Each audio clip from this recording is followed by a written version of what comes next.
Hi అండి. Welcome to Sanvitha garden. ఇదిగోనండి నా గార్డెన్లో ఉన్న జామ చెట్టు దగ్గరికి వచ్చానండి నేను. చాలా బాగా ముగ్గినాయండి కాయలైతేని.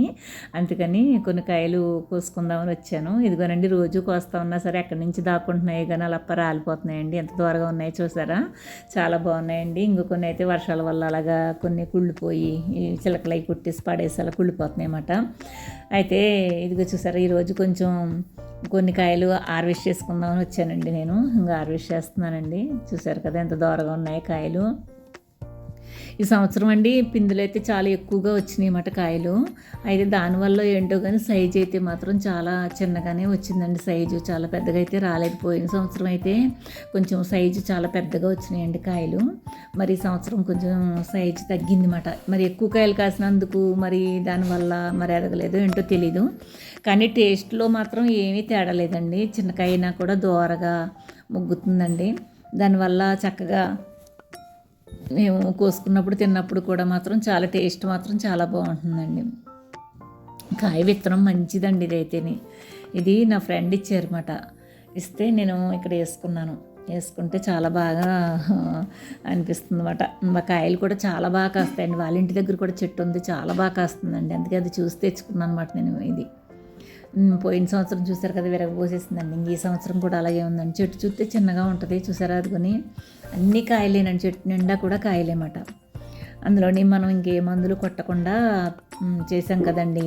మరి నేను యూఎస్ఎల్ వచ్చేసరికి చెట్టు అంతా ఎలా అయిపోయిందో చూసారు కదా మీరు. మొత్తం అంతా బూజి తెగులు పట్టేసండి, పాడైపోయిన చెట్టు. అయితే చెట్టు అంతా కూడా ఎలా కట్ చేసేసుకుని మళ్ళీ నేను ఎలా రెడీ చేశానో నా ప్రీవియస్ వీడియోలో చూడండి. మరి ఇప్పుడు దాని తర్వాత ఇప్పుడు ఇదేనండి నేను కాపు కాస్తుంది అన్నమాట. ఇప్పుడు ఈ 2 నెలలకి నేను వచ్చేప్పుడే తయారు చేసుకున్న 3 నెలలకి కాపు దిగిందండి మంచిగా. చూసారు కదా ఎంత బాగా దిగిందో కాపు. జామ చెట్టు కూడానండి హెల్త్కి మరి జామకాయ చాలా మంచిదండి.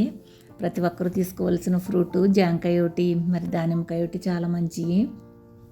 అందుకని మీరు కూడా తప్పకుండా గార్డెన్లో మీ టెర్రస్ గార్డెన్ ఉంటే కనుక మీరు టెర్రస్ మీద వేసుకోవాలని కోరుకుంటున్నాను నేను.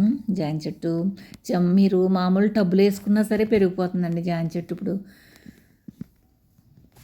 చూసారు కదా ఎన్ని కాయలు కోసుకున్నాము. అదిగొని బుట్ట నిండిపోయిందండి. ప్రతిసారి కూడా ఏముంటాయిలే అనుకుంటాను కానీ నిండిపోతున్నాయండి. అవి చూసారా ఎన్ని కాయలు వచ్చినాయని. చాలా హ్యాపీ అనిపిస్తుందండి కాయలు కోసుకున్నప్పుడు. ఆర్గానిక్గా కదా, ఏ మందులు కొట్టకుండా మన గార్డెన్లో మన చేతులతోటి మనం పెంచుకుని మనం కోసుకుని తింటుంటే ఆ హ్యాపీనెస్ వేరే ఉంటుందండి. అందుకే మీరు కూడా చూసి ఆనందిస్తారనేసి నేను తీసానమాట. ఈరోజు నా గార్డెన్లో ఈ యొక్క జాంకాయల హార్వెస్ట్లు చూసారా ఎంత దూరంగా ఎంత బాగున్నాయో. మరి వీడియో చూసి మీరు లైక్ చేయండి, షేర్ చేయండి, సబ్స్క్రైబ్ చేసుకోండి. మరి మీరు కొత్తగా వచ్చే ప్రతి వీడియో కూడా మీకు నోటిఫికేషన్లోకి వస్తుందండి. లైక్ చేయటం మర్చిపోవద్దండి, సరేనా? చూసి మీరు కూడా ఆనందించండి, ఓకేనా? ఉంటానండి, బాయ్ అండి.